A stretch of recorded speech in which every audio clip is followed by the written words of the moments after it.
都说高达动画是卖胶宣传片，可为啥越来越多人只买模型不看动画了呢？这一现象从2019年那会儿高达模型被分类为潮玩开始，就变得愈发明显，甚至还出现了很多买了模型以后，由于对模型背景机设感兴趣，去专门找动画来看的人，倒反天罡了，简直是。那么到底是为什么会出现这种情况呢？今天就让我们来简单聊聊这个话题吧。高达作为一部诞生至今已有45年高龄的动漫 IP， 目前还隔3差5的能出 TV 版、剧场版，生命力对比同期的一众老动漫 IP， 那绝对是 T0级别的。好多人都说现在高达新番不好看了，看的人越来越少了， IP 都快濒死边缘了。这个可能还真是个错觉。具体的我们之后会出一期视频单讲。而高达这个45岁的老同志，他的 IP 影响力是绝对不能忽视的。过去我们还说高达可能是日本本土啥的，知道人比较多，到了中国就不行了。然而随着数个高达基地的开业，上海自由立项的建成，现在国内知道高达人也是越来越多了。另外呢，高达别的不说，机设绝对是众多机甲 IP 里边顶流般的存在。无论是放到电商网站上做宣传，还是短视频中一闪而过的模型展示，别管你买没买，都是能留下一定的深刻印象的。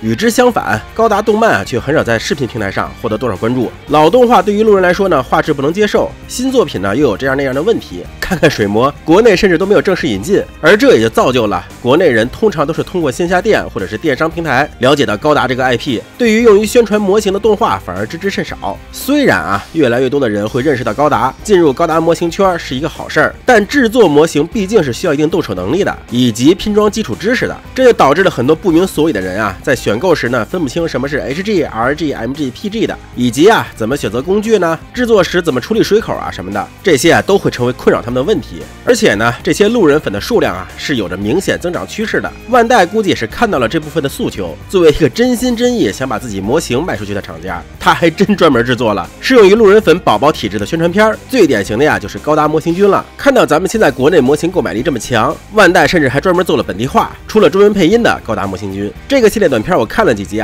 只能说编剧绝对是一个超级资深的胶老，他笔下的高达模型君活脱脱就是一个事儿逼胶老，甚至就是咱们的嘴替。大家看一下这个片段就懂了。只要剪这个细细的地方就好了吧？那个也不是叫细细的地方，正确的叫法是水口，然后旁边的是叫卡笋。水口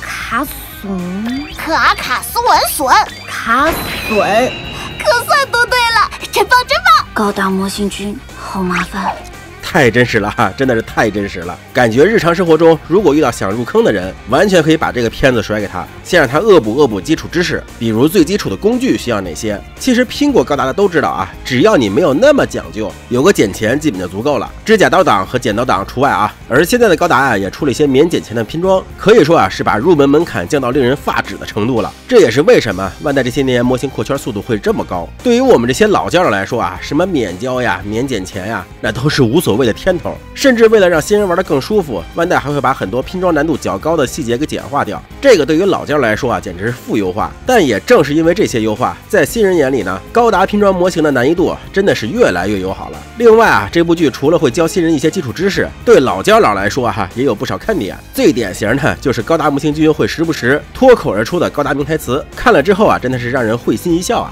你想在现实中说出连我爸都没打过我吗？这也得益于高达模型君的人设，他不像那些传统宣传视频中的主角像个老师一样，一股脑的想教会观众这个，想教会观众那个。这高达模型君就是一个活脱脱的小神经，有时候说话贼皮，让人看了都要上去修正他一下。而就是这活泼的有点贱兮兮的性格，看起来还挺上瘾，看着看着呢，就自然而然的把那些要学的知识都给学会了。而且呢，万代还配合着短剧推出了剧中的主角高达模型君的模型，拼装流程还是相当简单的，不用剪钳，用手掰也能做，就是有些小零件手掰的时候容易断，需要稍微注意一下最好还是像盒子上的说明一样，用钳子来剪。为了体现出模型简单易做，我也特地让我儿子来做了一下。虽然他前不久5岁生日时就已经独自完成了 RG 脉冲与 MG 卡 ZZ 了，这个高达模型君对于他来说未免有些太简单了。但对于大多数入坑连 HG 都不敢做，生怕做坏了的人来说就刚刚好了。模型唯一的贴纸呢，就是眼部周围的黑色，其他均为零件分色，包括火神炮什么的。不过总体来说呢，也不是完美分色，像盾牌这里需要补色地方还挺多，想要练习手图的人呢，也可以试一试。模型分2种展现形式，其中一种是对应了剧中的板件形态。没错啊，剧中这个板件形态其实是需要咱们自己拼装出来的。我曾经还幻想打开模型盒就出现了剧中这样的多色成型件，看来还是我想多了啊。不过通过拼装来还原这个板件的状态也还是挺有趣的。要手动把拼装好的零件对上板件预留的水口位，还有一种挺奇妙的感觉。另一个形态呢，就是把所有拼好的板件拆下来，组成高达模型军的样子了。我儿子还是更喜欢这个人形态，毕竟可以玩嘛。而在家展示的话用这个板件形态，我觉得也是很不错的。所以说呢，现在的高达模型几乎可以不借助动画，通过自己优秀的拼装设计以及吸睛的机设和相关的独立短剧推广，达成相当程度的销售目的了。这也是为啥好多人纳闷，为啥像海盗异端这些模型卖得好的不给出个动画呢？那当然是模型卖得好的结果已经有了，干嘛还要去寻求推广动画的途径呢？不知视频前的各位有多少是只买模型不看动画的呢？欢迎在评论区留下你的看法哦。好了，今天视频这么多，希望大家多多点赞支持，我们下期再见。